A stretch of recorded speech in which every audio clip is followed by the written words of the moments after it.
Il faut déjà savoir que cette structure est la résultante de la fusion entre l'Office national de l'emploi et le Fonds d'aide à l'insertion et à la réinsertion professionnelle, le FIR.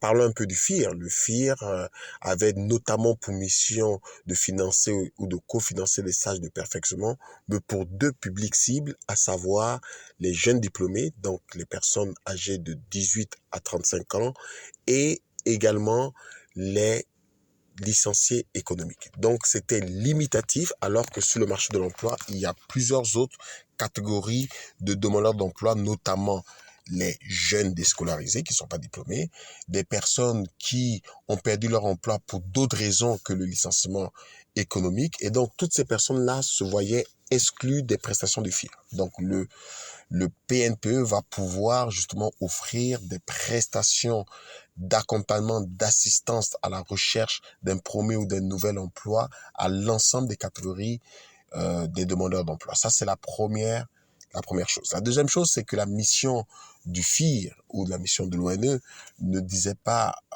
clairement que on pouvait accompagner les personnes qui souhaitaient s'autonomiser via l'emploi indépendant, via l'auto-emploi ou l'auto-entrepreneuriat. On l'a clairement dans les missions du pôle national de promotion de l'emploi figure l'accompagnement et la promotion de l'auto-emploi. Il faut savoir aussi que l'Office national de l'emploi était beaucoup plus dans le rapprochement entre l'offre et la demande d'emploi, mais la mission de promotion des nouveaux métiers, le fait de pouvoir mobiliser l'ensemble des responsables de ressources humaines, l'ensemble des responsables du secteur privé pour venir parler d'un certain nombre de métiers n'était pas forcément de rigueur. Et donc là, nous portons ce pan de promotion de nouveaux métiers. Il y a des nouveaux investisseurs, il y a des nouveaux acteurs sur le marché de l'emploi et il y a des nouveaux métiers, notamment dans la zone de COC, la zone économique à régime privilégié de COC.